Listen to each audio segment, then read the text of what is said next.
Cliché, unrealistic, definitely copied. Many students who try to bypass the process of writing a stellar SOP are very likely to end up on the reject pile.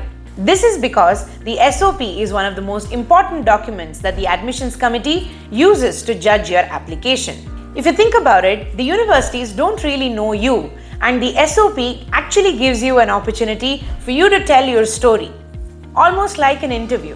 Did you know that 56% of applicants who were rejected in the fall 2020 intake were actually rejected because of their SOP?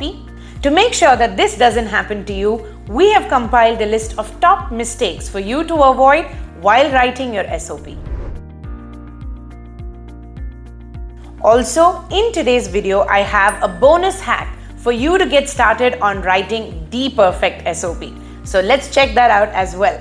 Mistake number 1. Writing one SOP for all universities. Like applying to companies, students tend to write one common SOP for all their dream universities to save time.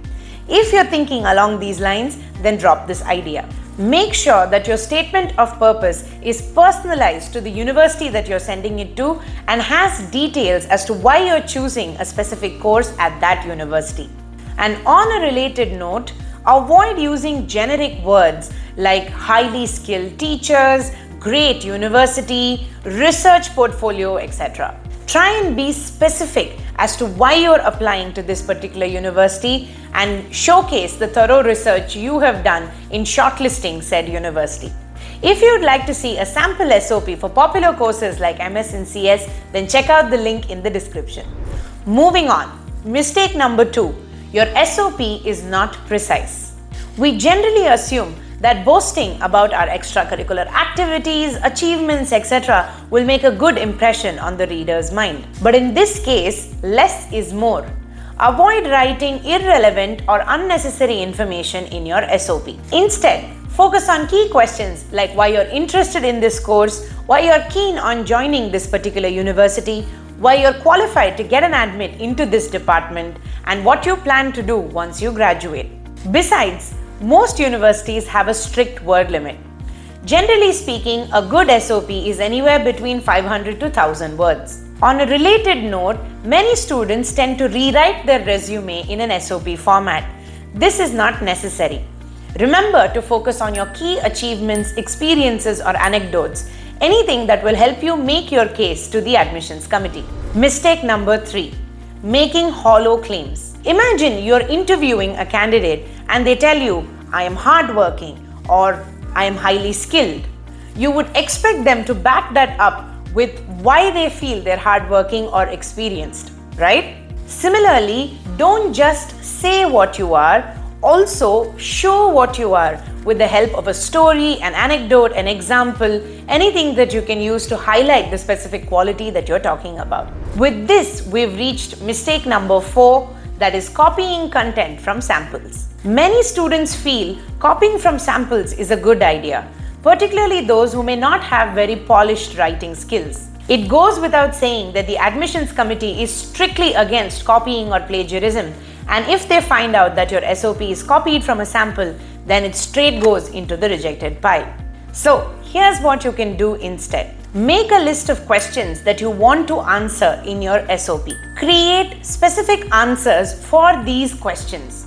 Don't worry about the grammar or the sentence structure right now. Just make sure you're getting the essence of your SOP out in this particular sequence. Then put it together and see if it correlates from start to finish. You can also take the help of people who are better writers or good at English as a language to help you polish the final draft.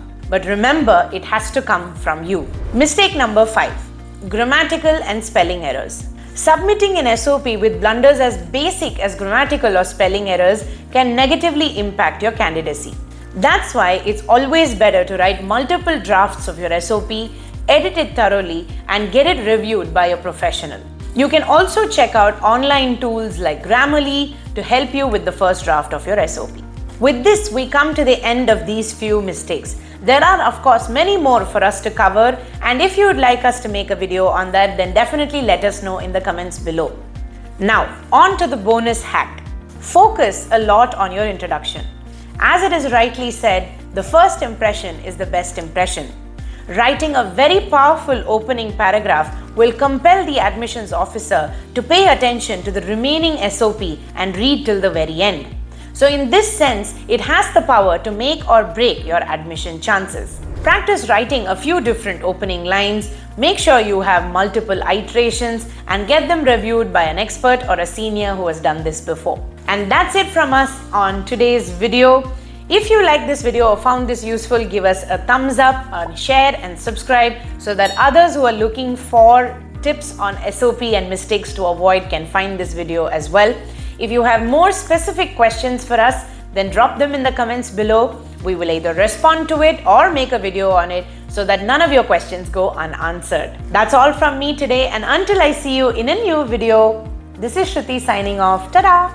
Check out Yocket's free College Finder feature. Just select the level of your degree, the country you're aiming for, your course, fill in your educational details, your test scores, and any work experience, and there you have it, a personalized list of universities divided into ambitious, target, and safe universities for your individual profile. Click now.